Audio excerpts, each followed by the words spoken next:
liftoff and the clock has started.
Go.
And good evening, ladies and gentlemen, and welcome to another exciting Vobes One Eye Kenobi Shobi with the lovely Julia. And the lovely Vobes. It's the 15th of October, 1784, or in English, the 15th of November, 2021, on a fine 8 o'clock evening here in sunny Worthing. How are you, lovely Julia?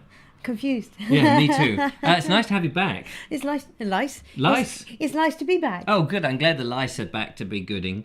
Welcome back to the studio. Anything changed? Yes. What? Well, there's pictures on the wall over there. Oh, yes, a few pictures on the wall. There's a bookcase there. Bookcase there, yes. And other than that, Christmas decorations everywhere. Oh, yeah. Yeah, fairy lights. The elves are fairy around dust, already. bubbles all over the place. Oh, wait. Welcome, ladies and gentlemen. Lovely to see you. No Christmas. Yes, there is a couple of pictures. I can't show you because the camera's not attached, but we do have bubbles. Bubbles. They're nice lovely. To see you, lice. To see you, lice. It's nice to see you. Thank you very much. We've missed the lovely Julia. They've been watching me on my own for a week, and they were fed up with it. And they said, if I've got an email here written out by hand, says, I don't know how this email got to you because I've written this out by hand and posted it in the back of the computer, but hopefully you can read it. We have missed the lovely Julia. If you do another week on your own, we're definitely going to send emails by electrical mechanism next time. You are a one. There is one of me, if you hadn't noticed. There's one. In tonight's show, ladies and gentlemen, another fun-packed show for you tonight on the 15th of November 2021. Bernie is going to be telling us about his fantastic model railway, and Jackie HW has a remembrance video for us to remember and watch, and then remember after we've remembered it, and not at least we forget. Also, I want to know, how do you motivate yourself? And then we can play it back afterwards and hear it live on the show. But I want to know, how do you motivate yourself when you're in a bit of a funk? Have you got any good suggestions for that? Also, I want to ask you, have you ever pretended to have seen a film or read a book or watched a famous television series and pretended to your friends that you've seen it when actually you haven't? And also, one of our talking points tonight, ladies and gentlemen, is what is the best thing about winter in your thing? So we're going to get to those in due course, but let's find out what you lot are talking about out there in the Vobosphere. Are they mumbling tonight, lovely Julia, in charge of the Vobosphere monitoring device? They're muttering out there. There's mutterings and whisperings. And what are they saying? Is it Christmas? Is it Christmas?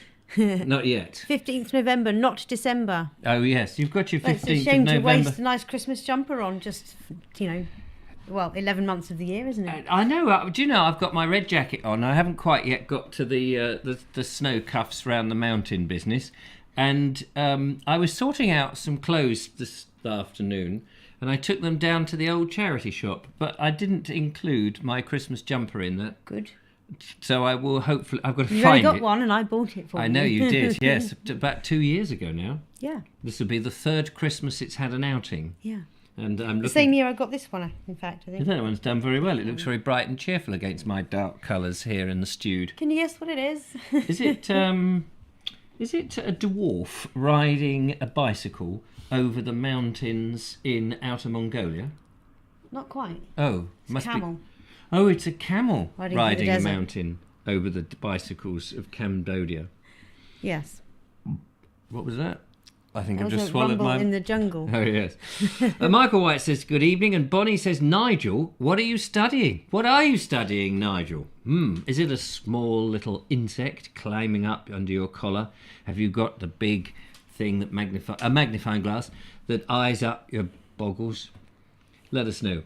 But are you studying the Vobe show? And if so, yes. Has anybody been on the television programme...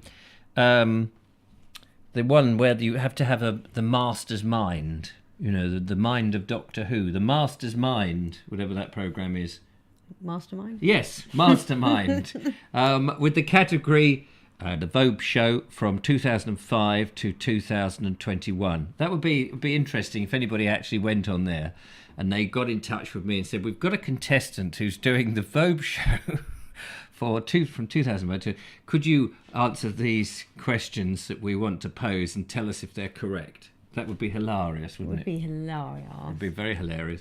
Don't forget, of course, you can call in on our number required, 0793 474 6790. Oh. Don't forget you can ring that. And if you want our attention, also at The Vobe Show, it means it pings up on our screen in orange, knowing that we are desperately being alerted. Jackie HW says, sorry, I'm multitasking cooking food on our hob as our cooker blew up on Saturday while on its first pyrolytic clean. Oh. Must have been the raspberry cake video. Jackie had this issue with her thingy. And she Oven? sent me, Cooker? yes, her cooker oven. And everybody had mentioned it in the last video when she was doing some cooking. And she sent me in this picture of the oven after Miles, her hubby, had swept up the glass. And apparently it just went boom. That is insane. That is insane. It's lucky nobody got hurt. It's a very posh one. And this is what she said in her email to me. She said... our oven, which so many viewers commented on, or commented even, when I made the cake video saying how beautifully clean it is, exploded yesterday. This was over a day ago. She says, I put on the pyrolytic I can't say it now. I don't know what that is. Is it a Pyrex dish or something? No, it's a self-cleaning. A self-cleaning mechanism. And half an hour in, I heard a massive bang, and then all the inner glass fell out, shooting about 4 metres, which is about 12 foot, I think, around the kitchen. I'm thankful that or Sky, the lovely dog, was not standing nearby. I attached a photo, as we just seen, after Miles had swept up the glass and taped the bottom so no more glass could fall out. The oven was so hot, he burned himself on the knobs. It is a bit much when your knob's too hot to touch. All very frightening, and I really thought the oven was about to blow. Thankfully, we have a small top oven, although I'm now fearful of using that. So there are beans on toast that night. Oh, bless you. Sorry to hear that. What a scary thing to happen. That is the grimmest of grim things happening on a grim day. So this brings us to our talking point. How do you motivate yourself when you're in a bit of a funk? Is there anything that you do, lovely Julia, when you're feeling just a bit blah? I can't be bothered. I struggle like heck with that. Do you? I do. Do you have any secret remedies for it? At worst, I don't try. Yes, and I think relax into it. Oh, right, fair enough. I mean, I think the best thing I've found is to put your bobble hat on and go out for a walk, even in the brightest of warmest and sunniest days. Bobble hat. That certainly is a really good way of doing it. I think fresh air, change of scenery, and just walking. Even if you have nowhere particular to go, even if it's just down into the town, don't bother. A little meander. A meander. You don't have to get into the car and make it into a big thing or anything. Because if you're in a bit of a funk, you can't be bothered to get in the car and do it. You just gotta go. Oh, and I often do get into a funk at least once or twice a year, and I have to just thrust my pockets deep into my hands, and then I wade out into the street, and that's how I combat it. And within about half an hour, my spirits have risen, and I'm feeling a little bit better. I may still go back and just sit on. Well, in those days, without a sofa, on the bare floorboards, looking lost and forlorn, but it's better than sitting outside stuck like a gnome on the lawn. But now I can actually do it on the sofa. Yeah. And I can sit on it too. Nigel Sadler says... Yes. Sorry. He says he plays some dance music loud. Gets him motivated. I think music is another thing. Yes. Music is a great... Yeah, if you put something really solemn and miserable on, you'll be dancing at... Wait a minute. No, something jolly and fun. It is that thing about... I've often found, though, you get into that funk, and there's that almost you don't want to get out of it. You feel so deeply down there that although you don't want to be in that situation, the effort to drag yourself out is almost too much. But I think putting music on is a great suggestion. The other thing to do is have a really good friend who generally has a lot more motivation than oneself. Yes. That'd be you. That'd be me then. Yeah. And somebody to go and say, come round immediately and cheer me up, you old Come baldy. and drag me out somewhere. Take me on a walk. Take me somewhere nice. Let me cuddle a tree. Audrey Vobes says, not nearly so dramatic, but my toaster, talking about exploding things, has started toasting on one side only. Ooh. It makes toast a bit more interesting. I remember somebody, and I can't remember who it was. Somebody used to say in the old days, when you had just a gas cooker without the toaster thing, and you could put the bread in like this under the grill, they would only make toast grilled one side, and the other side was just bread, untoasted. Yeah, you'd have to flip it over, wouldn't you? Yeah, but they said they couldn't understand this business about doing it on both sides. I thought they were bonkers. But they only said, well, just shove it in like that, and then you butter it and eat it. I mean, each to his own. But it's not quite toast. Never really thought about it. Yeah, no, but you're right. It's only half toasted, isn't it? Yeah. So technically, it's grilled. It's just grilled on one side, which is a bit of a shame. Nigel Sadler. That's me, one-sided toast. I love it, said Lord Geoffrey House. Is that what he does? Yes, one-sided toast. Oh, here we go. We have a hello phone call. We have a hello, who's there type thing. Let's find out who's on the call. Hello, welcome to the show. Sean from London. Hello, Sean. Sean from London, it's so nice to hear you. It is Sean from London town. Good evening. How do? How do? How do? How are you? Following on from the conversation from last Friday Yeah, what was that? Just remind me, because that's days away. about how better we were in the past Oh, yes, okay. compared to the kids today. Yeah, Another thought came in my mind. okay. In the 80s, we used to have dustbins, Really? and you put the dustbin outside. You didn't put a plastic bag. Do you put plastic bags? We've got plastic bins. We still have a dustbin, but we have recycle bins. We have plastic bags, which we then put into the recycle bin. Yeah, we do that as well, actually. That's true. Whereas back in the day, you would just have just a bin. bin outside the back door. Yeah, and the dustbin men used to come to the back, didn't they? They used to come down the back alley, wherever it was. It was no problem to them to go down the back And then alley. you would wash the bin out every few months when it was smelling. Yeah, no, my neighbour, I don't want to say this too loudly, he has a bin. Which side? And on as you look at the house, it's on the left-hand side, the one nearest, the house nearer the pub. Do you want a foghorn? It'll just be, Yeah. just make sure everyone gets the message. It honks. It really honks. And There were maggots in it a couple of weeks ago. there were maggots in it, and if you sit outside on a hot day, oh my God, it comes over. You're sitting there reading, and Julia went past it, and she went straight in. She found some bacterials. I gagged. Like, right, Spray. on my heel. And sprayed somebody else's bin. That's how grim it got. I have quite a This sensitive is nose, why you you know. need some lavender in your front garden. Ah, yes, Good point. lavender. That's all. Yeah, I'll have to. I'll ask my gardener, Anne White. Eastbourne? Eastbourne, thank you. Yes. Sorry, Anne, if you're watching. Lavender, love. Lavender. I need some lavender in there. Haven't I got lavender? Is that the No. purple thing? Yeah. Yes, but you could have a nice hedge of it. Oh, yes, a nice hedge of it. That would be good. Yeah. Paul Cockerill says bins were metal in those days and weighed a ton. Yeah. I don't envy the bin men back then. Hmm. Now come to that. No, And they didn't have wheels on either. Now they have a machine. You just stick it in the back of the thing and it goes, and it does it. Whereas in the old days, they used to just, and then they would come round for their Christmas box.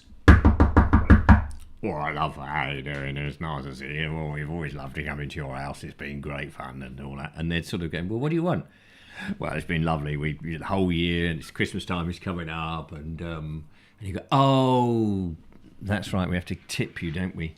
So I put them in the back of the car, take them down to the amenity tip, and no, used to give them a little cross, and it was nice. It was nice. All the people used to come down the lane, down the old mile lane to the house, set back in its 52 acres of landscape garden, and then they would line up, wouldn't they, in their little brown overalls. Do you remember when people used to dress in brown overalls? Tradesmen were in brown overalls. Removal men would come in brown overalls. No, don't remember You don't that. remember those? Yeah. You remember that, Sean?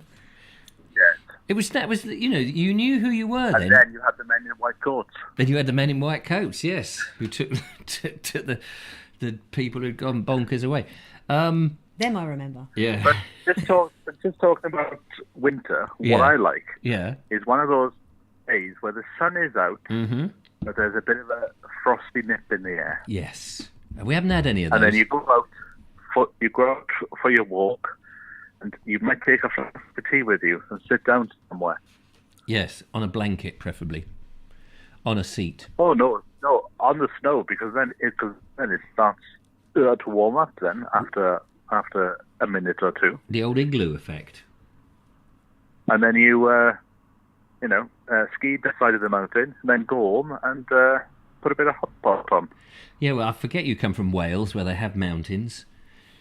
I mean, Well, we I- do have mountains I, in England I as have well, been I given- suppose, or very large hills up on the Pennines and things. Yeah, I've been given a slow cooker. Have you? If anybody's got any suggestions what I can do, I can do with it. I've got a suggestion. Pay her off and get someone who's a bit quicker, Because you can't cope with a slut. I mean, she comes in the house and she's. I don't know why I've made her a female. It could have been a chef, I suppose. I know. You just had to trigger, didn't you? I You just had to press that trigger. And I'm triggered like,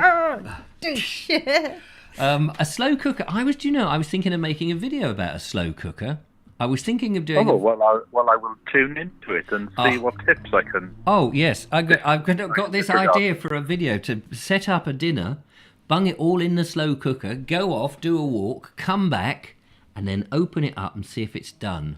And then curse that I didn't press the switch on. Sorry, Sean, you were breaking up a bit then. Yeah, what were you saying? You said the same thing. Yeah. But did you make a video of going to the charity shop?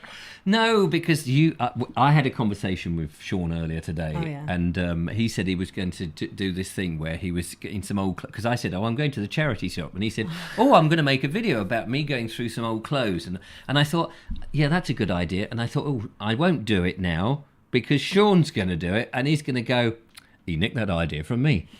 So I haven't done it. But I did go to the charity shop.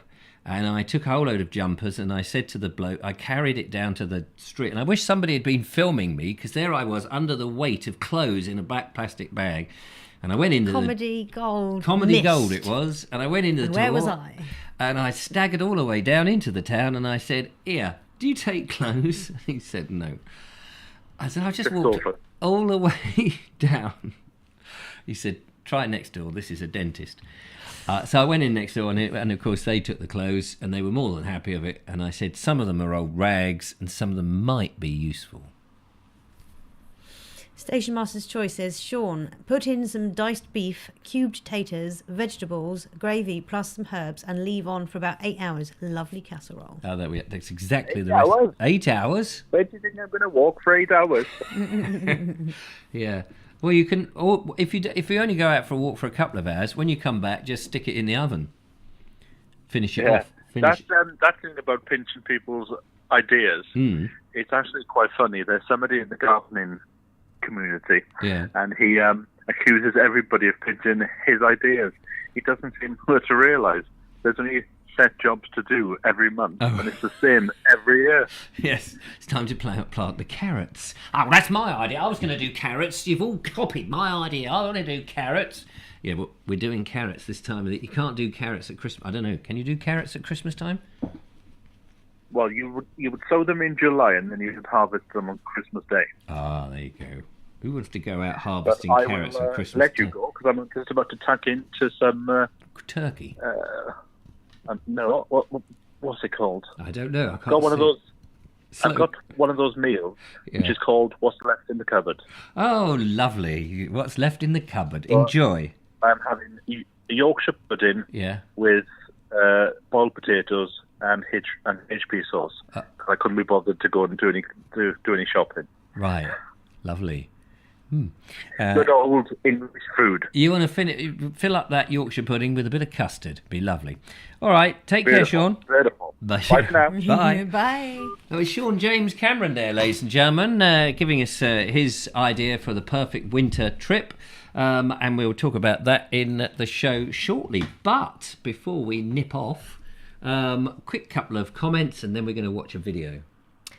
Slow cooking does take about 8 hours, and the meat gets lovely and tender, but because it's on low and slow, not much electric is used up. And also, someone else pointed out that you should, Andy Dalglish said, sear the meat before slow cooking it, otherwise no flavour. What does sear mean? It means... sear. It means lightly fry. Oh. Until the outside is sealed. Yeah. Oh, I see. I've never bothered with that. I know. Oh. It sort of defeats the object of sticking it in something and not having to bother with it. Yeah, there is a reason for it. Right. Seals in the flavour in the meat. But surely if it's in a slow cooker, it's going to seep into everything, the flavour. I'm sure there's chemical reasons for it, but I'm not intelligent enough to explain them. Michael White else might know. White says, my wife wants a gold ring for Christmas, but I bought her a pound of carrots. Sounds sensible to me. Is that a badum-tish moment? Is that a badum-tish, or is that a robot laugh moment? For me, it's a...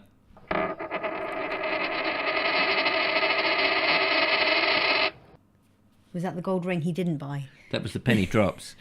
Yes. Anyway, let's go into the... And we're going to start with Bernie tonight, who has a model railway to show us. Let's have a gander. I created some space. And I can't really build a permanent layout here because I need to do something that can be easily took apart, ready for if I have any visitors. And I need to put up a temporary bed here. So what I've done, I've got a couple of reinforced trestle tables, pasting table things, and I'm putting some track down. I've done a big oval and starting to get a bit of scenery together. So welcome to Not Much Happening on the Table Station. And I've got sitting at the platform this tiny little thing. It's a Ruston Hornsby D48 shunter. And it's, apart from my Wickham trolley, it's probably one of the smallest locos I've got.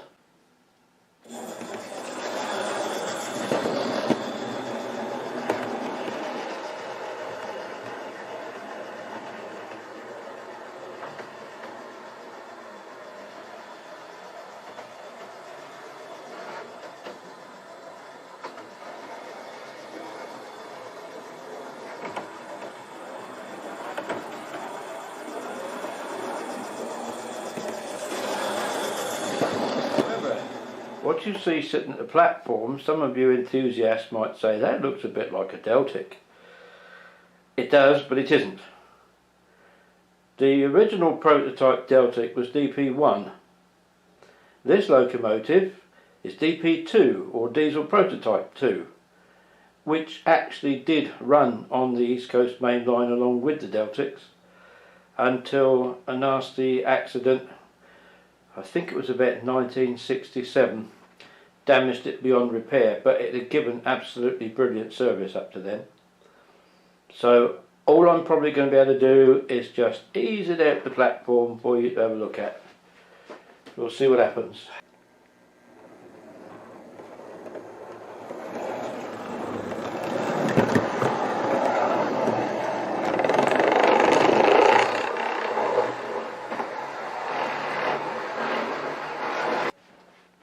Yep, just as I thought, it got round to the curves the other side and derailed itself because it just couldn't cope with them. Now, sitting in the platform, Class 22 diesel hydraulic, and I am a diesel hydraulic fan, but it's got one or two little extra features to it. Have a listen.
Waiting for it to come flying off then when it went round the corner. No, it was quite fast, that last one, wasn't it? Yeah, this is lovely. Thank you very much, Bernie, for sharing that with us. It's funny because I've seen people where they've strapped GoPros to trains, or small action cameras of other descriptions are available. And you get that sort of almost train-like feel. And some of them can be really realistic, the detail and everything else. And then they're chugging along and minding their own business, going along. And it's quite fun. So, yeah, looking forward to how you build up your tabletop. Is it going to be permanently there, or are you going to build... like Nigel Sadler's got his up in the loft, so he can go up there and nobody will ever disturb it. The lovely Mary Hammond and husband have got one in the garden. They have, yeah. I don't know what scale it is. It's a bit bigger, isn't it? No. But, yeah, that sort of scale, whatever that is.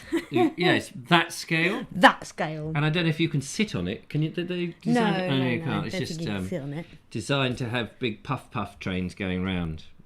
They always eat their sugar puffs, apparently. Bit of advertising. Apparently. Yes, apparently. Anyway, thank you very much. We have another video coming on a little bit later on from Jackie HW, whose oven exploded. It isn't a video about that. It's all about Remembrance Day. It's quite a powerful video. Lovely. And connects the things that we remember at this time of year with her own family. So looking forward to that. But that coming up. But first, ladies and gentlemen, I want to know if you've ever been in conversation with somebody and pretended that you've seen a film or read a book or a television series, and sort of, oh yes, I love that. Lady Chatterley's Lover, loved it, read every page. And then actually it turns out that you haven't, so you have no idea. But the idea being that you're fearful of not being in the set. It's like people often say to me, not often these days, but they might refer to things like Harry Potter. And I've never read a book, never seen the film, I never pretend that I've seen it because I don't want to. When I was in the corporate business, doing my corporate videos, clients would take me to various other places in the car, and then sometimes they would go, "You're in a sport," and they would talk to me about a football match. And sometimes you might just sort of nod and go, "Oh yeah," but I would never say I say I don't really watch football, and they would think that I was a bit of a sad case because I didn't watch football. I didn't like football. Oh, what? You didn't see the game on Saturday? Oh, great game. What, Man United and some other team? I said, no, I don't even know what this man is. Who's he united with? That I don't even know. So I want to know if you've ever done that. Do you pretend sometimes that you've seen things just to be on the inside, to be in the in crowd? Have you ever done it? I don't think I ever actually have. Just because I was too afraid of getting caught out. Yeah. I'm not good at lying. I'm not. I mean, you might think I'm a good blagger, but actually, I'm more likely to pretend that I watched a television programme that didn't exist and say, "Oh, Julia, did you watch that new series on the telly called The Picture Hangers?" Oh, yeah, I've seen them. Have you seen that? Yeah. And I'm more likely to make it up, make the programme up, and then the other, because I know the other people will go, "No, never heard of it." "Oh, it's on BBC Two at 9 o'clock. It's fantastic. The Picture Hangers. Oh, it's about a series of monks that go around the country hanging pictures of little children." I would get myself into trouble very quickly if they asked me to go into any detail, because I usually have to think on my feet. But have you ever pretended that you've seen something or listened to a piece of music, and they say, "Oh, have you the so-and-so such and such music by generally John Schwartz? Have you heard that?" "Yes, loved it. Anyway, moving on. Bonnie H says no, but people have lied to me about reading things. I usually key them off though. Key them off? Key them off. What do you mean by that? What is that? You go? Oh, let them off. Oh, I thought she meant with the car keys along the side of their car. Not computing brain, not getting there. You can get a very abridged version of books so that you can pretend to have read it or look it up on YouTube. Says Michael How White. abridged? I mean, I once read an abridged book of the Bible, and it said, "In the beginning, the end," and it left quite a lot out, actually. I think mostly because a lot of the pages had fallen out. I was using them to light the fire with. That's not a good look, is it? Ian Dance, hello to you. He says, "Yes, I'm guilty of it." Okay, we want to know, what film, television series or book have you pretended to see that you haven't? And is there a book that everybody says they've read when they haven't? Or is it a genuine mistake? Audrey Forbes Hamilton says she relied heavily on the Coles notes for her English Lit O level. Ah, yes, the cold notes. Never put them in the oven. They're not much good. Coles. Oh, Coles, a bigger Don't put them in the essay. No, it's don't not put meant them in for the coal. essay. No, it's true. The view from Abridged says... Yes, there we go. John W. says, I have sometimes nodded along with the conversation when I haven't actually heard what was said, due to poor hearing and not wanting to ask again what was said. I've done that before. Yes. It's only so many times you can say, sorry, I still didn't catch that. I had a hilarious moment once when I was working. That was so long ago. When you were working for other people? Yes, when I left school and I was working at a printing firm, I was about 15, 16. And one of the chaps who worked there, who was one of the graphics blokes, had his parents in one day. And he was very proud to show his parents around the place he worked. And I was down in the print room, and there was a door that went into the print room. There were a couple of steps down, so he stepped down into the print room. And there was the printing machine going on behind me, printing, obviously. And this chap, whose name I think was Paul, had his parents in. And his parents were up there in the art department. I was down in the print department. And we're about 30 feet from each other. So, and there was this moment where Paul was saying, oh, Richard, here's my parents, blah, blah, blah, blah, blah. And I said, oh, it's so nice to see you, etc. Because I knew he was so excited that his parents were coming in. And they asked me a question. And I didn't realise they'd asked me a question. I thought they'd just made a statement. And I was just looking at them, nodding like this. And they just kept waiting for the answer. You know, when you've asked a question, it's like, do you like working here? And I'm nodding sort of in a way that hasn't answered the question. I'm just sort of smiling at them. And they're waiting for the... And I realised that after about 5 or 10 seconds, I realised they'd asked a question. So eventually I had to go, sorry, what did you say? And it was so obvious I hadn't heard them. I'd pretended by going, yeah. No, what did you say? Yeah, it's very funny when that happens. Only after the event, of course. Excuse me. Ooh. That's that tooth gone. Yeah. Sean James Cameron says, I met one of my viewers in the garden centre the other week, and she was saying, I love your channel. I love what Jeff was doing. Jeff hasn't been in a video for 6 years. That's the thing, though. Sometimes, YouTube will chuck up old videos from your, the people you're subscribed to. That's very true. And you'll start watching it, and you'll not actually realise. You'll sense things are off. Things are slightly different. The person looks slightly different. Richard, you put on a lot of weight. What do you mean? I was watching your video, and you go, with Martin Snow. You get that a lot, don't you? Wait a minute. That was years ago. Good old Martin. So if you're watching Martin, it was years ago. And I've lost weight since then. Look, this jacket's a bit too small for me now. Big for me. I'm too small for the jacket. But yeah, I get that occasionally. People, and that's right. YouTube can chuck things up, and then people will say, weirdly, this video came up. I was watching your latest one, and then this one from 2017 or 1917 pops up. And I go, yes, I was making videos 100 years ago or more. Yeah, Michael White says, if a book says it's a bestseller, I avoid it. I hate hype. So if there's a film that everyone's going to see, and that was the case with Harry Potter for me. Everyone was going, and then of course they're saying, oh, it's brilliant. It's brilliant. And I think to myself, I don't want you to tell me it's brilliant. I want to come to that conclusion. I don't want to go in thinking, oh, this is brilliant. Yeah. And that really puts me off. I hate it when everybody else is telling me what I'm supposed to think. And so I then don't go and see. I remember, Austin Powers. Oh, yeah. When that came out. Yeah, baby. Yeah, baby. Yeah, baby. It'll make you sexy or something. Do I make you feel horny? Do I make you feel horny, baby? When that came out, I saw the trailer for it on the telly or wherever it was, and I thought, oh my God, this is absolutely awful. This is the lowest common denominator. This is not humour. This is just dreadful. Because I'd seen the trailer and I didn't get it. And then it obviously went to the cinema, and then it came to television. And my kids were watching it on the telly. They were reasonably small, in their early teens.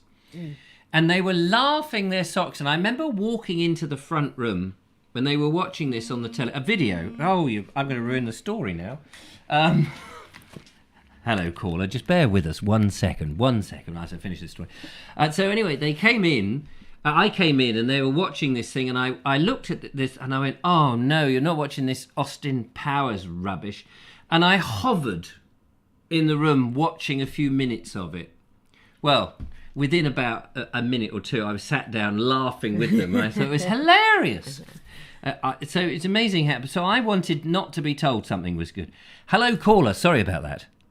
Hello, yeah, see, for the very first time, I actually remembered to turn the volume down before I called you. Oh, well, so I didn't know you were telling a story. That's perfect. All right, Alan Sandell, I believe. Bubbles. Yes. How are you, Alan?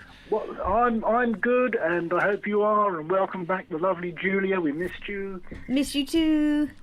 Great. Yes, I was. It wasn't a book or a film, but I had a totally fake conversation one time about football.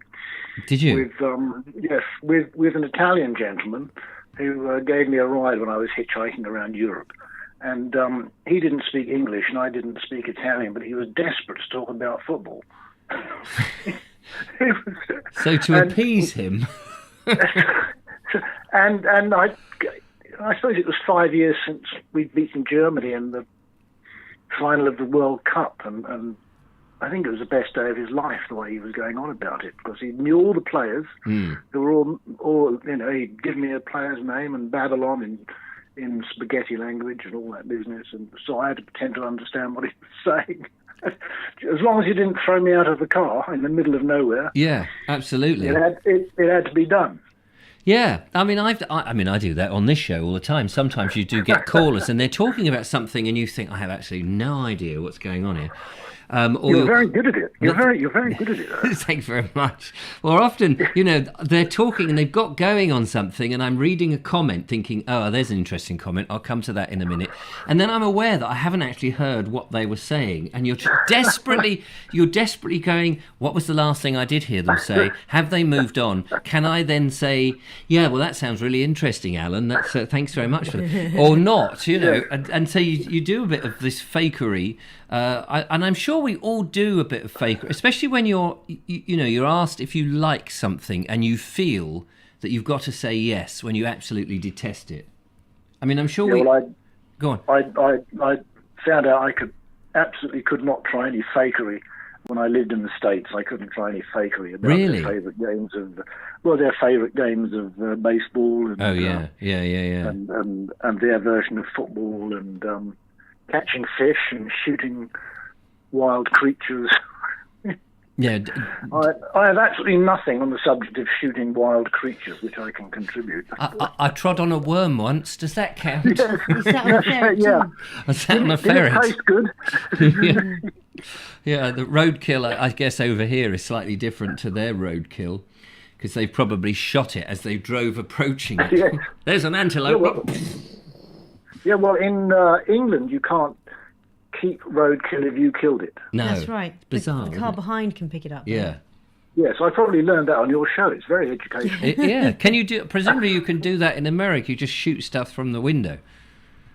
I don't know, but they've done it from helicopters. Oh. They can shoot wild boar from helicopters. That's what I was thinking of. Yeah, wild boar from helicopters. By the millions, I think. Oh. Because when Texas was part of Spain, it was part of France once, and then part of England. God, those tectonic plates, they do half shift around a bit, don't they? Oh, all over the place. So this Spanish gentleman decided it would be a great idea to introduce wild boar to the country to kill. Right. And they're taking over now. Are they? A bit like the grey squirrels over here. Yeah, but so much bigger. Yeah, a lot bigger. You'd be lucky to find a wild boar over here, wouldn't you? I mean, Nep apparently have them where they've been rewilding. There's a lot of very boorish people around. None of them phone the show, you'll be pleased to know. They're all very highly intelligent people and very entertaining, which is what we like. But yeah, there's, you kind of. But we did have wild boar here, didn't we? Once upon a time. Once upon. Ow, sorry. Haven't they released some more again? I can't remember where. Yeah, there's a place where they've released wolves, I think, but they are contained. What, in the UK? Yeah. Yes. They've released wolves. It's a large area, but it's contained. It is enclosed. The other thing they keep talking about is releasing wolves in Scotland to reduce the number of deer. Right, which is probably a good idea because it's nature's way, but you don't want to come face to face with a wolf. No, I mean, they're slightly more aggressive than cows. Yes, I think I would be very worried if I came across a wolf, especially the attack of them. One in sheep's clothing, or indeed the midnight wolf in London. Oh no, that was what's that? That was a werewolf. I'd be very wary of a wolf in London, although there probably are. An American werewolf in London. Oh yes, an American one, of course. Oh well, even worse. Howdy, partner. I'm a wolfie. Yes. That was a film name. They much more. Yeah, I was just going to mention one of Sean's comments about these huge plastic bins that we have now. Yes. In the UK, they have those in the States as well, but tiny little Mexican people just pick them up and toss them into the back of the tossers. truck. The clever little tossers, tiny tossers, Mexican tossers who toss the bins. Isn't it marvellous? The thing is there, they collect trash twice a week. Do they? Did they not pick it up for the first time then? They missed it. They missed the truck. Is that how much the Americans consume so much rubbish? They have to have trucks twice a week. Well, I think half the time there's not much in the bins, but of course it can get extremely hot in the summer, and then the maggots would probably be a foot long. Python-esque maggots. Yeah. But I mean, local authorities around the country are collecting rubbish less and less often. I think there's a place in Wales where they try to collect it only once every 3 weeks. Blimey, they were in Scotland during COP. They were on strike with them, weren't they? I believe. Oh, they did go on strike, did they? Yeah, in Glasgow. I think I they just didn't. hate it. I just hate it in my old hometown of Brighton. I haven't been back there since I got back from the States, but I see a lot of pictures. And they've converted so many big old, middle-class family houses from, I don't know, Georgian houses, I suppose. Yes, into flats. Into flats. And everybody has to have a bin, of course. Two huge bins, one for recycling as well. Yeah. So the whole of the front yard is just bins.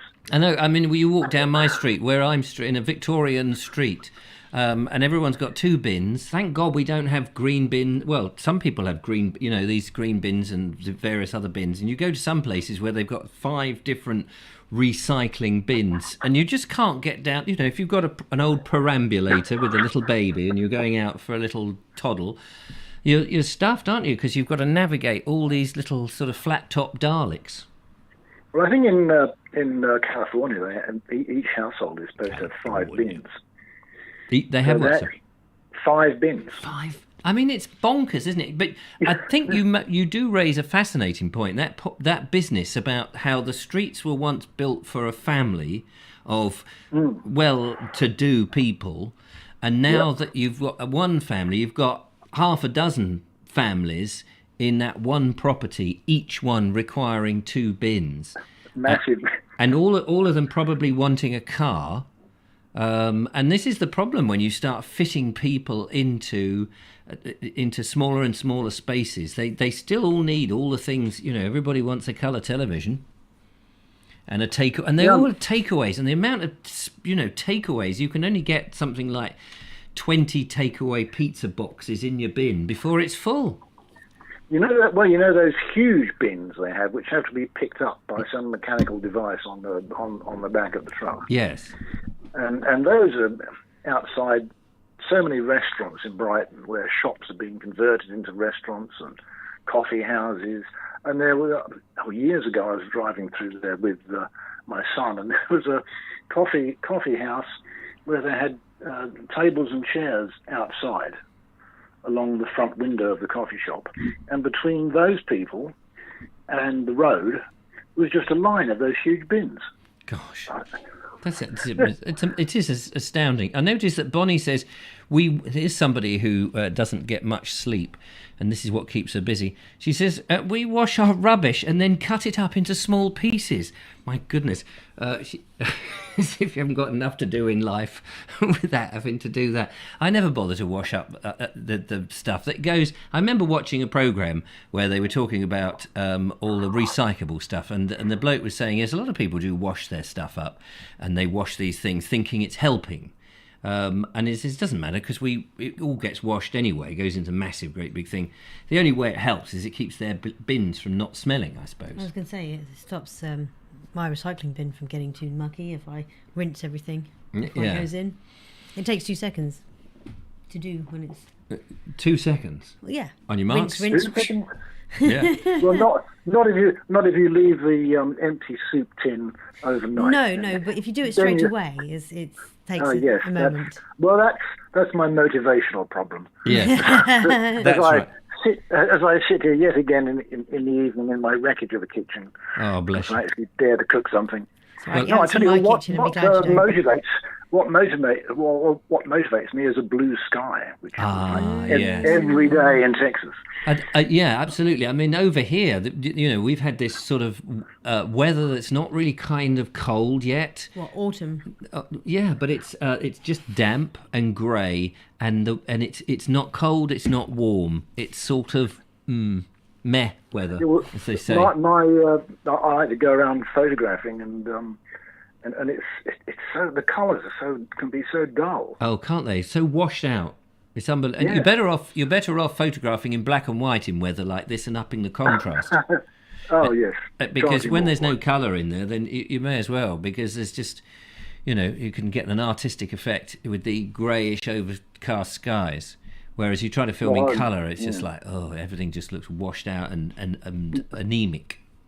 Anyway, I have to stick a bit of a filter in there so it looks like it was sunny. Yes, you need to get on and show another video. We've got another video. To you both. Yeah, lovely to talk to you. Thank you so much for ringing up, Alan. Take care. Bye. Boys. There we are, the lovely Alan Sandell. So lovely to hear you. Thank you very much for calling in on 0793 474 6790, pointing to the number. I thought you were pointing to that, and then I suddenly went, yeah. Lots of interesting comments, which we will quick look at, and then we're going to play in our video. Anything that's grabbed your fancy? Emily Champion has just arrived. Hello, Emily. Nice to see you. Audrey says, I wash stuff, I recycle, and jars go into the dishwasher. Audrey, for goodness sake. Maybe she reuses the jars. Oh, well, maybe she does. Sean James Cameron has just emailed me. Thank you very much. Let's have a look at that. Bring back the deposit on glass bottles, says Andy Dalgleish. Absolutely. I think that makes a lot of sense. I got to refresh my email now to see if anything's coming. Sean says, bin collection fail. It's a video. I don't know if I can play this because it's, I don't know whose video this is. Trash. I better not play it in case there's copyright. Bonnie says, I've just eaten Chinese on toaster butter. Cheese. Sorry. Cheese. I'll let you read it. Chinese out of that. Yeah, I don't know. I've just eaten cheese on toast, butter plus grain mustard and grilled tomato slices on top. Yummy. And has she washed it up and put it in the recycling? Probably. Oh, excellent. Right. Here is a time now to go back to Remembrance Sunday, which was only yesterday, and do a little bit of remembering of the events of two of the great world wars in recent history, from Jackie H.W.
at the going down of the sun, and in the morning. We will remember them.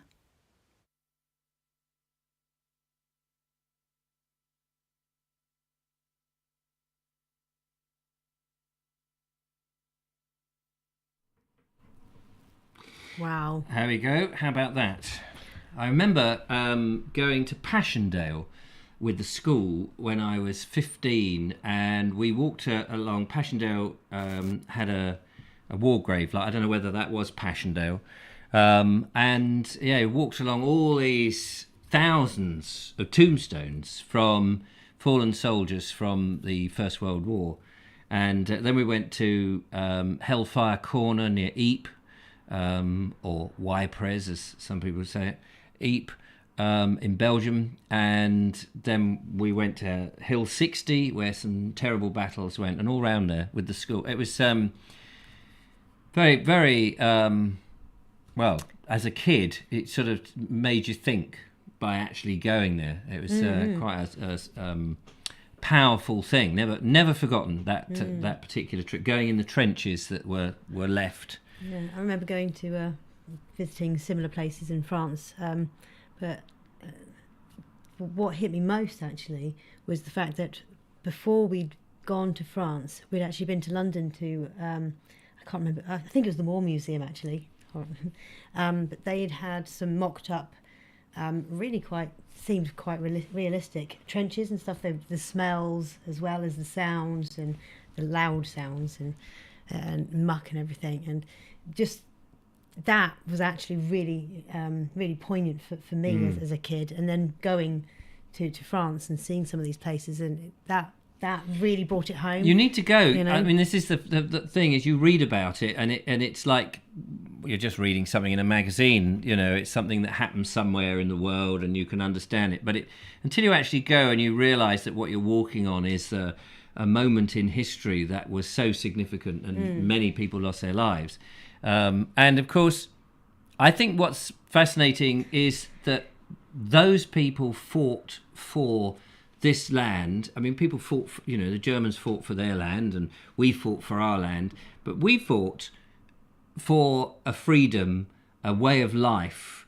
And in recent the last 2 years, with the way the government's behaved with the pandemic and stuff, in my mind, where they've shut things down, or they've done things, or we have a migrant crisis in which nobody seems to want to do that, or they're rewriting history, or the woke agenda seems to be causing a load of nonsense and misunderstandings, or the cancel culture is cancelling people for being able to speak. And you think, wait, those people fought for an England, or whatever their country was, not for the crap that we're doing. And people seem to be trampling on their memory, and I think that's absolutely disgusting. Sean sorry. No, go on. Sean James Cameron says the Imperial War Museum has a real-life trench which you can walk around, but you aren't allowed to take any photographs in there. I'm pretty sure that's the exact one that I went to. There you go. Oh, yeah, fantastic. So thank you very much, Jackie. Very powerful stuff, and of course, it's what people should do. Remember, it's very hard sometimes to click into that when you just go and see people selling poppies. And I think there was a bit of a thing with the poppy sellers, that some of the money was going to the wrong things, if I remember reading something about that. Anyway, we're coming to the end of the show now. I just wanted to show you, this is a blippy, and hideous, horrible thing. But Oscar, Bernie's grandson, Station Master's Choice grandson, was very keen, and I'm sure that Andy the collector will not mind if it goes to a home that will appreciate it a lot more. He sent it to me some time ago. Unfortunately, Jojo has no idea what Mr. Blippy is. Yeah, so I will post it to you this week with a card saying Merry Christmas. So it'll be a little gift to Bernie's grandson, Oscar, from the Vobes show, also care of Andy the collector. So thank you very much. So I will get round to it. I just hadn't had a chance to do it today because of life. Colin McLeod said there was a very moving film by Peter Jackson on BBC4 last night, coloured pictures with interviews with ex-soldiers who were there, very, very lump in the throat, 90 minutes. And I remember a couple of years ago when that was first released. Yeah, I still and they haven't were seen making it. And somebody said, "Oh, you've got to see this. This is incredible." That's the hype, and then you're not watching it. Yeah, well, I haven't seen it. Audrey Forbes Hamilton says the huge piles of shoes and spectacles by the gas chambers is shocking. I can imagine. That's when I visited Krakow in Poland.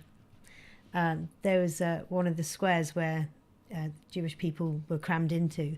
So many lives were lost. There was what do you call it? An art installation there with just slightly oversized chairs, wooden chairs just dotted around. It was quite poignant. I was talking to Andrew Norris about an art installation at the Tate Gallery the other day when he was over talking about spectacles.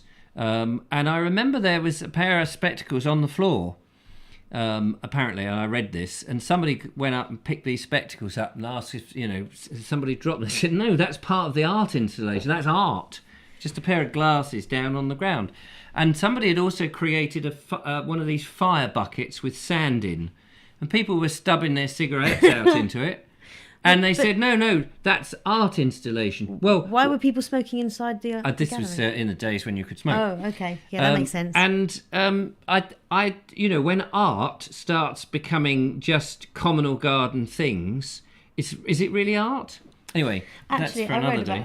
I read about an art installation the other day, whereby it's in its own contained room with plastic clear walls, but it's a machine that's basically forever scooping up this liquid that is constantly pouring out of itself, the lubricant oil that's always constantly pouring out of itself. It was quite sad. It was quite pointless. Yeah, it was pointless. Ian Dance said he visited that same square in Krakow that I went to. Oh, there you go. But this machine was quite square. sad. I think it continued and carried on for about 4 years, and then finally it gave up the ghost and then stopped then working. It's a broken machine, and then you just go, oh, this is a broken machine. Yeah, we'll go down the dump. There's a lot of broken machines there. The Peter Jackson film is in capital letters amazing. Yeah, now I'm never going to watch it. Never going to watch it now. Would make a nice video, Bonnie, says... what would? I don't know. Sean James Cameron, perhaps the Peter Jackson film. If anyone wants to visit the Churchill War Rooms, you can borrow my lifetime ticket, says Bonnie H. A lifetime ticket? That must be what she was talking about, yes. And yes, Andy Dalglish, this is a Christmas jumper because I don't believe in wasting a Christmas jumper on only 11 months of the year. Exactly. Jackie HW says, modern art doesn't do anything for me. It doesn't do anything for me, I agree. Jim Mugford says, my grandfather fought in Canada, in France...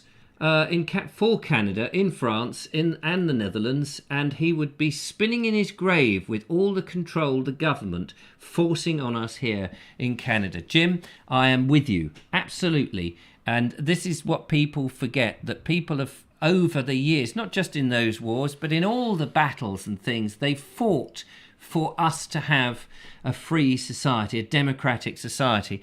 And I read something earlier to say that even now, Boris Johnson is saying he's not ruling out shutting down Christmas. And you just think, bar humbug, mister. I hope that... I think you would end up as the turkey on many people's Christmas plates.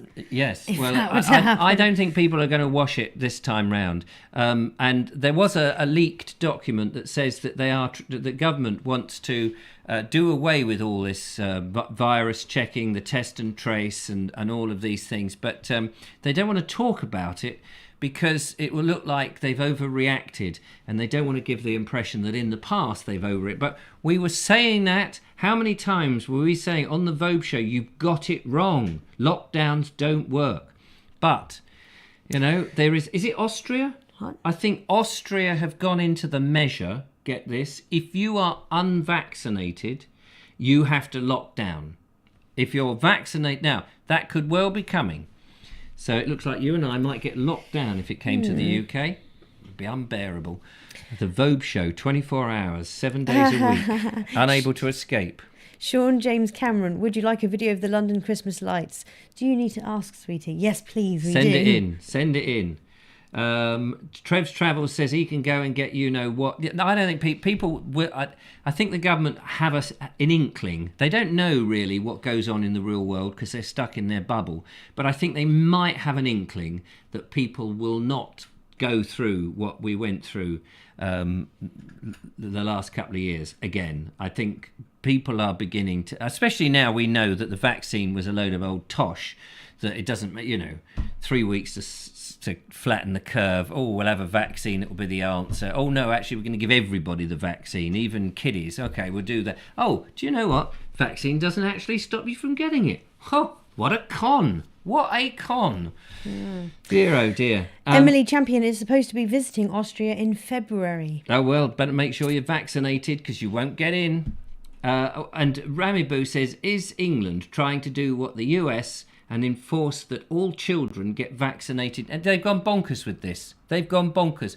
And I was only watching a video just a few minutes before the show started as I was setting it up with this chap who's a virologist or whatever, who's saying there's a slight worrying connection now that they've discovered, or he's discovered, and it'd been rumoured already, I'd already heard this sort of thing before, that the vaccine interferes with your DNA and it's going to start causing a lot of problems in people who've been vaccinated because it's basically doing something it wasn't supposed to do. I'm glad I didn't go down and follow the hype. Anyway, that's it. You've had your rant. One little rant from me. Yay, the Harkles are having their comeback. The Harkles? Yes, Harry and Meghan Markle. Oh, right. Go on. Harkles. Give us the Harkles update. The Harkle lowdown. Before we go, ladies and gentlemen, it's time for the Harkle update. Don't make me laugh. Sorry. So, they've been caught out. The gentleman that used to be head of their household, I think it was head of their household, and then has worked for the Cambridges for a few years. He is now not working for them, and he is now able to come out and show us evidence of Meghan and Harry basically manipulating things, I think is the way of saying it. Lying essentially, blatantly, yes, making stuff up. Yeah. Causing chaos and mayhem. Basically having their what was it the Queen said? I am not amused. No, not off that with his Queen. head. Oh, sorry. Not those Queens. How information is misremembered. That yes, bit. basically. Something like that. Yeah, misremembered to point blank lies. Yeah. So yeah, they're being caught out. Thank goodness. Yeah, thank goodness. Time. Well, they need to have their titles stripped from them, definitely, because you said she uses the Duchess. She uses her title all the time. All the apparently. time. And it's a sad old thing. Anyway, there we go. Been watching videos about people who have major problems if they inject it into your bloodstream by accident, says Audrey Forbes. This is the old virus. Yes, I heard about that actually. There's a term for it, and I forget what the term is. There's a term if you can ask that they definitely don't go in, that it doesn't go into the bloodstream, that it sits in the muscle rather. And I remember this chap asking this woman, and she said, "Oh yeah, don't worry, we always do it like that." And it came out, and there was a bit of blood on the needle, and of course she had just completely ignored him. Yes, there we go. Aspiration, Kerry Baldwin saying, and it's yeah. I'm very upset because sadly and regretfully. I'm so annoyed, almost catatonic, but I've got over it. My daughter, who's desperately trying to not have the vaccine, is in New Zealand with that lunatic Prime Minister, that Jacinda, whatever her name is. Jacinda Ardern, or whatever her name is. Absolute, I mean, there's somebody who needs to be I need to go and research that because I've heard mumblings, but I haven't actually. Don't know the details. Nightmare woman, wokest of woke goes woke, and unfortunately, George is in this dreadful country where they're absolutely bonkers. But I'm hoping that she's got this American boyfriend who wants to go back to America and take her with her. And I said, just go.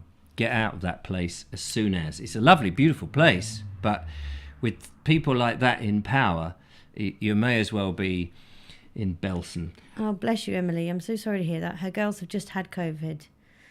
I hope. Well, I'm assuming having had, they're now well again. But yes, but they may not. I mean, when you say they've had it, have they had a bad reaction, or are they just they've had it and they're fine? Because a lot of kids have had it, but you wouldn't even know. You know, they might have a little bit of a sniffly nose. Very, very few children have any reaction to it whatsoever. And their immune system is going to be fantastic. If they've had it, their immune system is going to be fantastic. So don't worry. Just don't send them off to it's your choice, of course. I'm not telling you what you should do, but you don't need to because they've had it. There's mumblings in chat. People are worrying about the Queen. Oh, yes. There's some... I think that I have some sad news to let you know that she will at some point die. Yes, well, yes. Obviously, death comes to us all, but... All of us? Yes. No one told me. Yeah. My contract here. I'm not looking forward to the day she's... Even you, Mr. Vobes, will die. Passed away. Even me. Yeah. And like you, I agree, Sean. I've always, I don't think the Queen would last long without Prince Philip. Yeah. Shame. Very sad. It's very sad. Very sad. Anyways. On that sad note, well, we keep our fingers crossed. Obviously, poor old Queenie, she is going to go at some point. But let's hope that she can get some good old... As long as it's on her terms. Oh, we have an unknown caller. We'll just grab this very quickly before we disappear. Because this may well be somebody who we don't know. Hello? This is a very quick one. Oh, hello, Mr. Unknown Caller. Yes. But when I worked at ITV, I was responsible for cutting together a piece of footage that will be played immediately after it is announced that the Queen has died. Oh. It's going to be Zadok the priest with pictures of the Queen during the years. Lovely. Thank you for that. I'm not looking forward to seeing that. It's going to be emotional. Well, I met the Queen. I have shaken the Queen's hand. Did you know that? I have shaken the Queen's hand. I've met the Queen many years ago. It's totally true. I was dressed as a schoolboy at the time, an overgrown schoolboy. I wasn't. I was entertaining. She was there in the line, and I happened to be there, and she did ask me why I was dressed as a schoolboy. And I said that in the schoolboy accent, I said, "Well, Your Majesty," I didn't drop my character at all. I said, "Well, Your Majesty, I'm here to make sure all the kiddies over there wave their little flags at you." Oh, that's very nice. At the time, old Phil the Greek was around. My husband and I are very pleased. Thank you very much, Mr. Vobes. Very kind of you. Any time you're at Buck House, do pop in for a cup of tea. She didn't actually say that, actually, but I knew that from the shake, I could get all that through finger communications. Non-verbal communication, hey? On a new level. Maybe a discussion for the next show, but should it go to Prince Charles or should it skip? Well, it's going to go to Charles. William. It's going to. It has to go to Charles. To Charles. That's the protocol. They won't change the protocol. If anything, I mean, I think Prince William will make a very lovely king once he gets there. But I think he needs and deserves the time with his family first. Archie for king. Archie. Well, we've always been told in the media that Prince Charles will turn Buckingham Palace into a conference centre for all his charities, and that they will stay at Clarence House. Well, it's interesting you said it because I actually had a letter last year, I think it was, from Charles saying when she goes, I can have the east side for the Vobes show of Buck House with a nice view of the garden. Of the garden, absolutely, and occasionally I can, instead of Eric, we'll have a corgi. It might be a little car driving around. Nice to talk to you, Sean. Take care. We must go. Things to do. Soon, darling. Bye. Bye. There we are. Sean James Cameron bringing the show to an abrupt end with the sad news that nobody else has yet deceased. So that's good. I hope you had a lovely time. Thank you very much for joining us. We have got very little time to get down to the corner shop before it shuts, but we're going to do our best because I wanted to get some more milk so we can have a cup of tea. Take care, ladies and gentlemen. Thank you very much. Thank you, Julia. Thank you, Thanks Richard. to Judith. Thanks for the phone calls. Thanks for the videos. It's been lovely to see you. Back again on Wednesday. See you then from us. Ciao. Goodbye.